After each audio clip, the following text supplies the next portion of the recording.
हिंदुओं की मूर्खता देखो। दूसरों के दिए गए नाम को बड़े गर्व से कहते हैं हम हिंदू हैं। हिंदू नाम तो तुम्हें फारसी और अरब के लोगों ने दिया है, उसे तुम धर्म से जोड़ते हो, वह भी बड़े गर्व से कहते हो हम हिंदू हैं। क्या तुम्हें यह पता भी है कि तुम्हारी नींव क्या है? ईसाइयों से पूछने पर पता चलता है कि उनकी धार्मिक नींव बाइबल है, जो दो प्रमुख भागों में विभाजित होने पर भी एक परमेश्वर को ही मानती है। मुसलमानों की धार्मिक नींव कुरान है, फिर हिंदुओं की धार्मिक नींव क्या है? जब मैंने ये सवाल किया तो कुछ बुद्धिजीवी लोगों ने कहा हम हिंदू नहीं, सनातनी हैं, और हम सनातनियों की धार्मिक नींव श्रीमद् भगवत गीता है। मैंने पूछा, कैसे गीता धार्मिक नींव हो गई? गीता से पहले रामायण लिखी गई। तो उनके जवाबों ने मुझे हंसने पर मजबूर कर दिया। एक ने तो हद कर दी, कहता है न्यायालय में जज के सामने गीता पर हाथ रखकर कसम दिलाते हैं, इस कारण गीता हमारी धार्मिक नींव है। दूसरे ने कहा नहीं, रामायण हमारी धार्मिक नींव है। मैंने फिर पूछा, कैसे रामायण धार्मिक नींव हो गई? रामायण से पहले तो वेद लिखे गए हैं और वेदों का अनुसरण तो राम और कृष्ण ने भी किया है।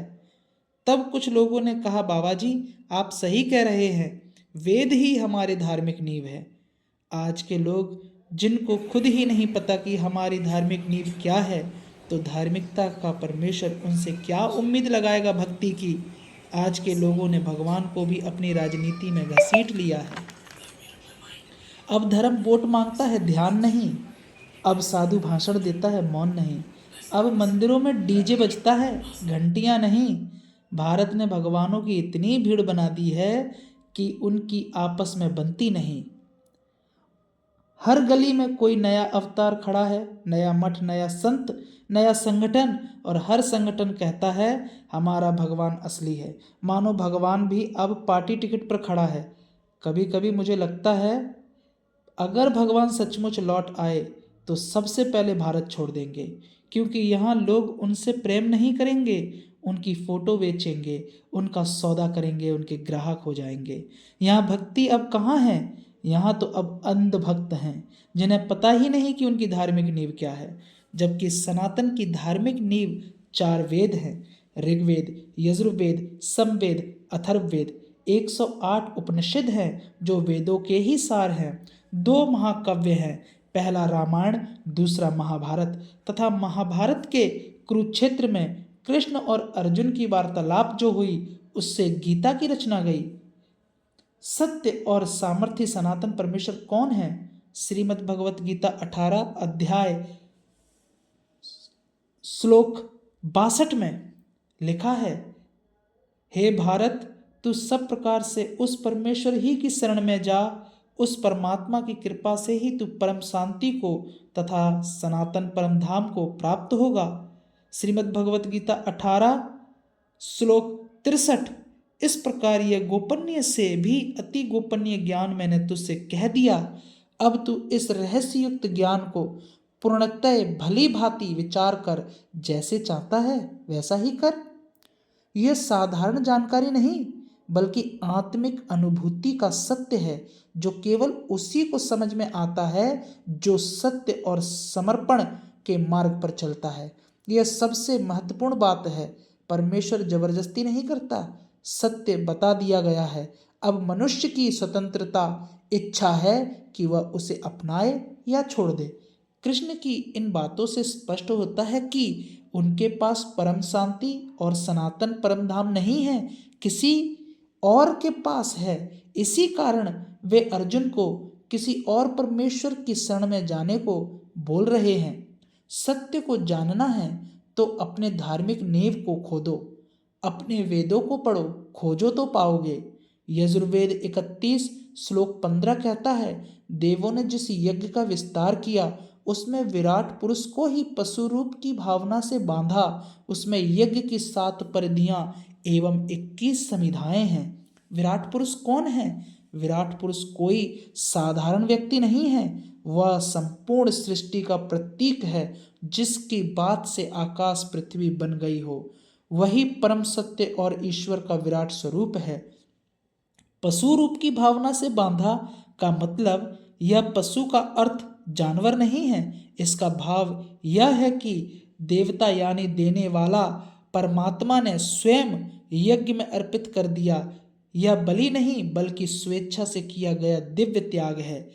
सृष्टि त्याग से जन्म लेती है। स्वयं परमात्मा ने अपने को अर्पित किया, तभी जगत की रचना हुई। विराट पुरुष को पशु रूप की भावना से बांधा यज्ञ में वह कौन है? ईसाई विश्वास में भी यही भाव दिखता है। यूहन्ना की पत्री 1 और वचन 29, जहां यूहन्ना बपतिस्मा देने वाला यीशु को अपने पास आते देखकर कहता है, देखो ये परमेश्वर का मेमना है जो जगत का पाप उठा ले जाता है। यीशु हैं वे जो क्रूस नामक यज्ञ पर बांधा गया। यीशु स्वयं को अर्पित करते हैं ताकि संसार को जीवन मिले। यह हिंसा का नहीं, त्याग का मंत्र है।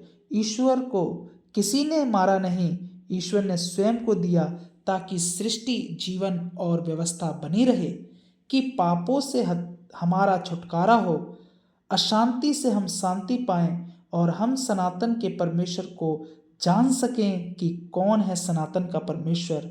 पवित्र बाइबल मत्थियों 2:7 और 8 कुछ इस प्रकार कहता है, परंतु हम परमेश्वर का वह गुप्त ज्ञान भेद की रीति पर बताते हैं जिसे परमेश्वर ने सनातन से हमारी महिमा के लिए ठहराया, जिसे इस संसार के हकीमों में से किसी ने नहीं जाना, क्योंकि यदि वे जान जाते तो तेजस्वी प्रभु को क्रूस पे ना चढ़ाते।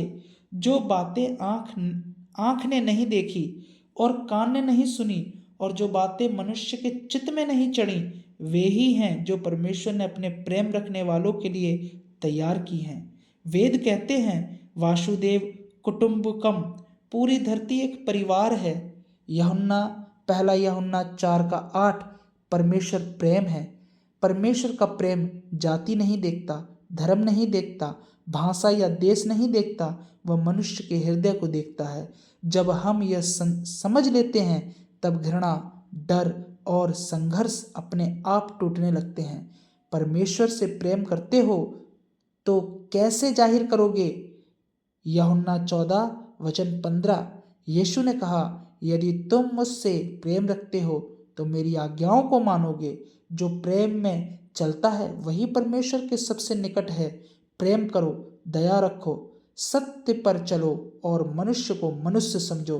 अगर हम यह समझ लें कि भगवान अलग अलग नहीं, रास्ते अलग अलग हैं, तो हमारी लड़ाइयाँ बंद हो जाएंगी। सबसे पहले ईश्वर ने मनुष्य बनाया और अपनी आज्ञा देकर उसे सृजा।